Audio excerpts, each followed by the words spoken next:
Hello दोस्तों, हमारे इस नए वीडियो में सभी का स्वागत है। हम आज ज्योग्राफी की क्लाइमेटोलॉजी की एक नई श्रृंखला से शुरुआत कर रहे हैं, जिसमें हमारा पहला टॉपिक है वायुमंडल।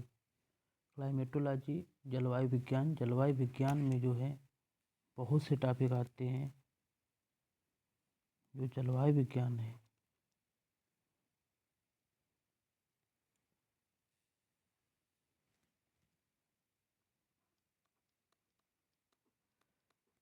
जलवायु विज्ञान में बहुत से टॉपिक आते हैं, जिसमें हम आज पहले टॉपिक से शुरुआत करेंगे। किससे? एटमॉस्फेयर यानी वायुमंडल से शुरुआत कर रहे हैं। तो चलिए पहला प्रश्न हमारा है, वायुमंडल में सबसे अधिक कौन सी गैस पाई जाती है? Helium, nitrogen, oxygen, carbon dioxide. बहुत अच्छा क्वेश्चन है। हम क्वेश्चन के माध्यम से ही सारी भूगोल यहाँ पर कवर करने वाले हैं। तो यहाँ पर जो हमारा उत्तर होगा, इसमें होगा क्या? Nitrogen gas. वायुमंडल में सबसे अधिक पाई जाने वाली कौन सी गैस है? नाइट्रोजन गैस है। तो चलिए अब शुरू करते हैं इसकी पूरी व्याख्या।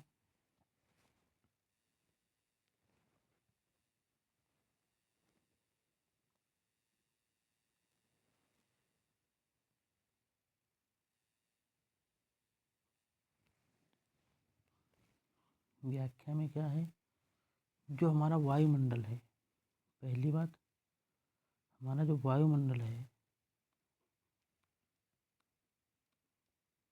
वायुमंडल क्या है?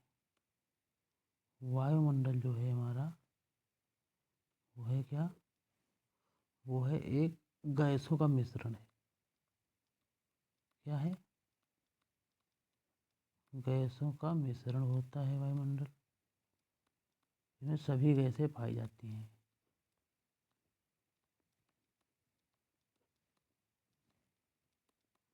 और गैसें होती कैसी हैं? गैसों का स्वरूप जानते हो क्या होता है?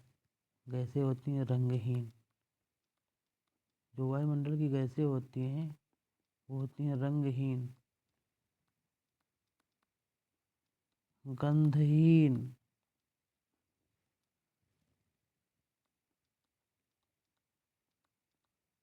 स्वादहीन एवं पारदर्शी। ये क्या है? ये है वायुमंडल में गैसों का जो मिश्रण है, उनकी विशेषताएं। तो हमारा जो वायुमंडल है, वायुमंडल का एक फिगर हम बना रहे हैं। जो हमारा वायुमंडल है, ये मान लो हमारी एक पृथ्वी है। पृथ्वी में इसके अंदर गुरुत्वीय त्वरण जी लग रहा है। ठीक। अब इसके चारों ओर हमारा वायुमंडल है।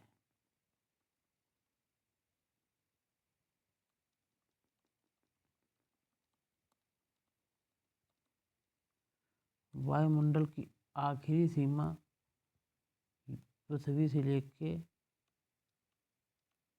1000 किलोमीटर, या और अधिक देखा जाए तो सबसे ज़्यादा बढ़ सकती है। तो कहाँ तक? 10,000 किलोमीटर तक इसकी सीमा बढ़ सकती है। वायुमंडल की सीमा है इतना, पृथ्वी से लेके 1000 किलोमीटर तक अधिकतम, और उससे भी ज़्यादा से बढ़ेगी तो कितनी बढ़ेगी? 10,000 किलोमीटर तक बढ़ जाएगी। और इसके बाद 80,000 किलोमीटर जब चलेगी तो सूर्य के वायुमंडल में हमारा वायुमंडल विलीन होने लगता है। इसके उपरांत यदि 80,000 किलोमीटर तक चल गई, और 10,000 किलोमीटर के आगे 80,000 किलोमीटर चल गई अगर, तो हमारा वायुमंडल, पृथ्वी का जो वायुमंडल है, किसके वायुमंडल में विलीन होने लगेगा? सूर्य के वायुमंडल में विलीन होने लगता है। ये हमारी सबसे पहली बात।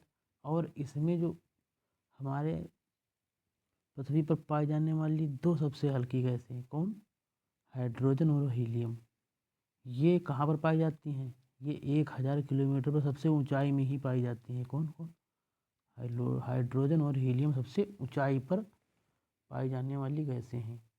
बाकी जो गैसें हैं वो गुरुत्वाकर्षण के कारण मतलब उनका परमाणु द्रव्यमान अधिक होता है, इनका परमाणु द्रव्यमान बहुत कम होता है, 1h1 2He4। ठीक, इनका 1h1 ही है, इसका द्रव्यमान भी 1 है और परमाणु क्रमांक भी 1 है। तो सबसे हल्की गैस हाइड्रोजन है, उसके बाद क्या आएगा 2He4, इसके बाद क्या आएगा हीलियम आएगा। ठीक, तो अब यहाँ पर सबसे हल्की गैस जो है वो ऊपर चली जाएगी और ये गुरुत्वाकर्षण के कारण जिनके परमाणु द्रव्यमान अधिक होते हैं वो नीचे रह जाती हैं और जिनके परमाणु द्रव्यमान कम होते हैं वो ऊपर चली जाती हैं।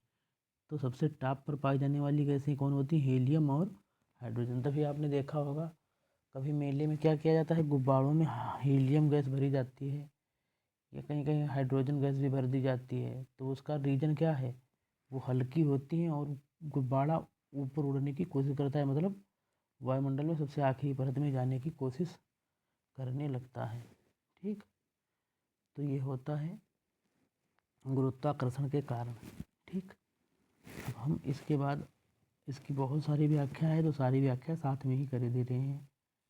इसके बाद में अब हम व्याख्या करेंगे कामरान रेखा की। कौन सी रेखा?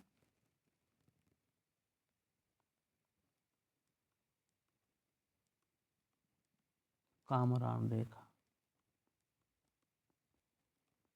कामरान रेखा जो है वो धरातल से 100 किलोमीटर की ऊंचाई पर पाई जाती है।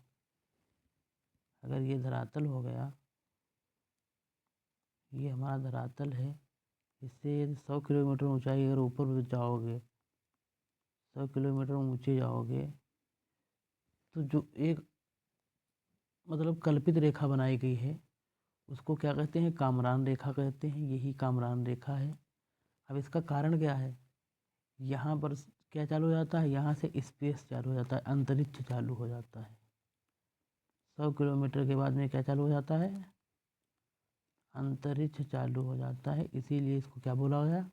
इसके ऊपर वाला कामरान रेखा से अंतरिक्ष प्रभावी हो जाता है। ठीक, ये हमारी कामरान रेखा की बात हो चुकी।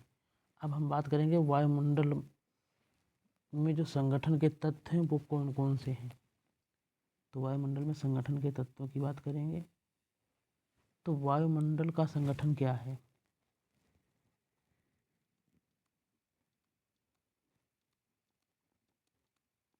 वायुमंडल का संगठन,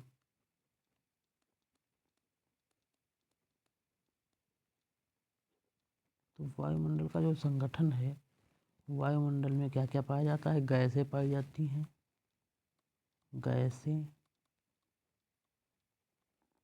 और धूलकण,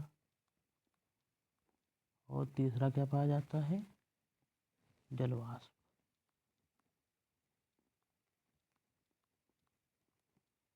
ये 3 चीज़ें वायुमंडल में पाई जाती हैं। अब हमारा सवाल आता है कहाँ पर? जो हमने ये क्वेश्चन पूछा था, वायुमंडल में सबसे अधिक कौन सी गैस पाई जाती है, ये क्वेश्चन पूछा था। तो यहाँ पर सबसे अधिक गैस की अगर बात करी जाए तो वायुमंडल में सबसे अधिक पाई जाती है नाइट्रोजन गैस। कौन? Nitrogen gas. नाइट्रोजन गैस ये कितने प्रतिशत पाई जाती है? 78.08%। इतनी नाइट्रोजन गैस पाई जाती है। इसके बाद दूसरे नंबर पर कौन आती है? Oxygen gas. ऑक्सीजन गैस कितनी पाई जाती है? 20.95%। फिर तीसरे नंबर पर आती है आर्गन गैस। आर्गन गैस कितनी पाई जाती है? 0.93%। फिर इसके बाद आती है carbon dioxide gas. Carbon dioxide gas कितनी पाई जाती है? 0.036%, या इसको सीधे कर लो लगभग बराबर 0.04%। केवल इतनी कार्बन डाइऑक्साइड पाई जाती है, तब इतना ज़्यादा वायुमंडल है। अगर बहुत पाई जाती तो क्या होता? 0.04% सिर्फ वायुमंडल में क्या पाई जाती है? कार्बन डाइऑक्साइड पाई जाती है। और फिर इसके बाद में कौन से आती है? ये ऊपर से नीचे तक आने वाला है, तो ये रूल ये ऊपर से नीचे तक आई हैं। फिर इसके बाद पाई जाती है कार्बन डाइऑक्साइड के बाद में नियान गैस, फिर हीलियम, इनकी प्रतिशतता बहुत ही कम है, क्रिप्टॉन, मेथेन, जेनान, और सबसे आखिरी में पाई जाती है कौन, हाइड्रोजन गैस। वायुमंडल में हाइड्रोजन गैस की प्रतिशतता बहुत ही कम है, 0.0005%, बहुत ही कम है। ठीक, ये हमारा हो गया क्या, वायुमंडल में किसका संगठन, गैसों का संगठन। तो वायुमंडल में सबसे ज़्यादा गैस कौन सी पाई जाती है, नाइट्रोजन, सबसे कम पाई जाती है हाइड्रोजन। ये आपको याद रखना है। ठीक, इसके बाद में अब थोड़ी बातें और हैं इसमें। अब यहाँ पर हमको थोड़ी बातें और याद रखनी है। ये फिगर आप याद रखना। अपवाद स्वरूप आर्गन जैसी, आर्गन क्या है इसमें, आर्गन अभी आया था भारी गैसों में, हमने बताया था सबसे पहले क्या पाई जाती है, नाइट्रोजन, ऑक्सीजन, सबसे पहले नाइट्रोजन बताई थी, फिर ऑक्सीजन बताई थी, फिर आर्गन बताई थी। आर्गन यह कैसी गैस है, यह अक्रिय गैस है, याद रखना। कैसी गैस है, अक्रिय गैस है। अक्रिय गैस कौन होती हैं, अक्रिय गैस होती हैं हीलियम, नियान,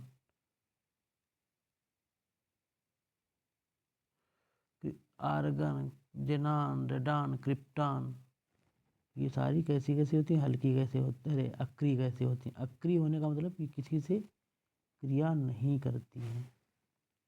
ठीक, अब ये अक्रिय गैस जरूर है, लेकिन अक्रिय गैस होने के साथ साथ में ये कैसी गैस है, भारी गैस है, ये भी याद रखना। बाकी सारी गैसें अक्रिय गैसें हैं, वो कैसी हैं, हल्की गैसें हैं।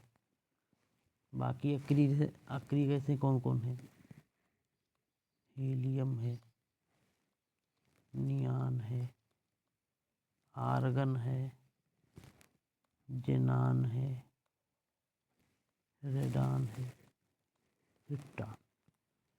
तो ये इसको छोड़कर बाकी सारी गैसें कैसी हैं, हल्की गैसें हैं। सिर्फ आर्गन कैसी गैस है, आर्गन अक्रिय होते हुए भी भारी गैस है, ये भी आपको इसमें याद रखना है। और बाकी सारी गैसें हैं, बाकी सारी हल्की गैसें हैं। ठीक, अब इसके बाद में एक और यहाँ पर आया है, इसको भी याद रखना, ये गैस है कौन, रेडान गैस, इसको भी आपको याद रखना है। रेडान गैस बहुत कीमती गैस है। ठीक, रेडान गैस क्या करती है ये भी समझना है आपको। अब ये हमारा क्वेश्चन हो गया, वायुमंडल में सबसे अधिक पाई जाने वाली गैस कौन सी है, नाइट्रोजन गैस है, ऑप्शन नंबर सी। अब दूसरी हमारी आ गई है, किस गैस की मात्रा में वृद्धि भूकंप एवं ज्वालामुखी के आने का सूचक है। तो इसमें देखो क्या क्या है, इसमें तीन है, helium, carbon dioxide, radon, oxygen. तो इसमें क्या होगा, इसमें होगा रेडान। रेडान गैस में अगर वृद्धि हो रही है वायुमंडल में, तो इसका मतलब क्या होगा कि भूकंप आने की संभावना बढ़ रही है और ज्वालामुखी फटने की संभावना बढ़ रही है। ठीक, तो ये आपको याद रखना है। क्या याद रखना है, रेडान। रेडान एक सूचक गैस है, ये आपको याद रखना है। रेडान कैसी है, सूचक गैस है। इसके कारण क्या होता है, अगर ये वायुमंडल में बढ़ रही है, इसके बढ़ने से क्या होगा, भूकंप आने की संभावना बढ़ेगी और ज्वालामुखी फटने की संभावना बढ़ेगी। अब एक और पॉइंट आता है, ट्रेस गैसें क्या होती हैं। देखो हम क्वेश्चन के माध्यम से सारा पढ़ाएंगे जितना ज़रूरी है। ठीक, ट्रेस गैसें क्या होती हैं, ट्रेस गैसें वो गैसें होती हैं जिनकी मात्रा वायुमंडल में बहुत कम पाई जाती है। कौन सी गैसें होती हैं जिनकी मात्रा क्या होती है, वायुमंडल में बहुत कम पाई जाती है। जिनकी मात्रा कहाँ, एटमॉस्फेयर में, वायुमंडल में क्या होती है, बहुत कम मिलती हो, बहुत कम पाई जाती हो। वो कैसी हैं, वो होती हैं ट्रेस गैसें। तो यहाँ पर हमने अभी बताई थी नाइट्रोजन 78%, ऑक्सीजन 21%।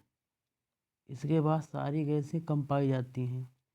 तो इनको दोनों को छोड़कर सारी गैसें कैसी होती हैं, सारी गैसें ट्रेस गैसें होती हैं। ठीक, सारी गैसें कैसी होती हैं, ट्रेस गैसें होती हैं। ये भी आपको बात याद रखनी है। ठीक, अब हमारा तीसरा क्वेश्चन। ये क्वेश्चन आप लोगों के समझ में आ गया। ये क्वेश्चन क्या है, यहाँ पर क्या होगा, रेडान गैस। ठीक, हम तीसरे क्वेश्चन की बात करेंगे। तीसरा क्वेश्चन है, धरातल से कितनी किलोमीटर की ऊंचाई तक वायुमंडल का 97% भाग पाया जाता है। वायुमंडल, धरातल मतलब पृथ्वी से कितनी किलोमीटर ऊंचाई तक वायुमंडल का 97% भाग पाया जाता है। तो ये है 100 किलोमीटर, बी 50 किलोमीटर, सी 29 किलोमीटर, डी 1000 किलोमीटर। तो 1000 किलोमीटर तो पूरा वायुमंडल पाया जाता है ना। इसका आंसर है क्या, 29 किलोमीटर तक 97% भाग पाया जाता है। किसका, वायुमंडल का। तो इसका भी देख लो। मान लो ये हमारा, ये अगर हम ये वो बनाए, धरातल बनाए, ये हमारा धरातल हो गया। ठीक, ये धरातल हो गया। तो धरातल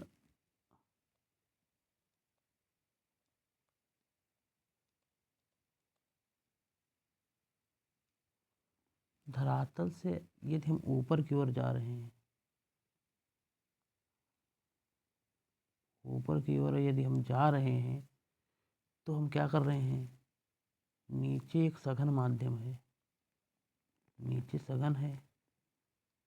क्योंकि यहाँ सभी भारी गैसें गुरुत्वाकर्षण के कारण क्या है, नीचे जमा है।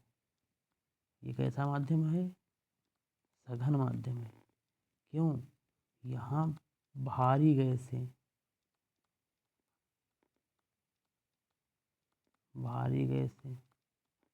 गुरुत्वाकर्षण के कारण क्या है, नीचे जमा है। ठीक, अब इसके ऊपर अगर बढ़ते जाएंगे तो हमारा विरल माध्यम आता जाएगा। ये यहाँ पर सीमा है 29 किलोमीटर की। 29 किलोमीटर तक सारी भारी गैसें पाई जाती हैं और सारे वायुमंडल पाया जाता है। लगभग कितना, 97% वायुमंडल पाया जाता है। 97, वायुमंडल का 97% भाग। वायुमंडल किसको कहते हैं, जहाँ पर वायु की उपस्थिति हो। वायु क्या है, वायु है गैसों का मिश्रण। तो सबसे ज़्यादा गैसों का मिश्रण कहाँ तक पाया जाता है, धरातल से लेके 29 किलोमीटर के बीच लगभग 97% भाग पाया जाता है। फिर इसके बाद क्या होता है, इसके बाद अगर ऊपर चले जाओगे, ऊपर पाया जाएगा लेकिन कम पाया जाएगा। ऊपर रेयर विरल माध्यम आ जाएगा। क्या आ जाएगा, ऊपर आ जाएगा विरल माध्यम। विरल आ जाएगा तो यहाँ पर सबसे ऊपर कौन सी गैसें होंगी, अभी हमने बताया था सबसे ऊपर भागने की कोशिश करेंगे केवल 2 गैसें। कौन, हाइड्रोजन और हीलियम गैस। तो हाइड्रोजन और हीलियम ऊपर पाई जाती हैं और बाकी क्या होता है, बाकी नीचे पाई जाती हैं। तो वायुमंडल का जो घनत्व होता है, तो ऊंचाई के साथ, एक क्वेश्चन और है इसमें, जैसे पूछ दिया जाए वायुमंडल का घनत्व, ये बात अगर पूछ दी जाए, वायुमंडल का जो घनत्व है, घनत्व ऊंचाई के साथ क्या होता है, घटता है। वायुमंडल का जो घनत्व है की डेंसिटी यानी घनत्व ये क्या होता है, ये घटता है। क्या ये घटता है, ये घटता है मतलब नीचे डाउन होता है। कब, जब ऊंचाई बढ़ती है, जब ऊंचाई बढ़ती है। जब ऊंचाई बढ़ेगी तो घनत्व क्या होगा, घटेगा। तो आज के 3 ही सवाल रखेंगे और ये श्रृंखला हमारी अनवरत जारी रहेगी। धन्यवाद।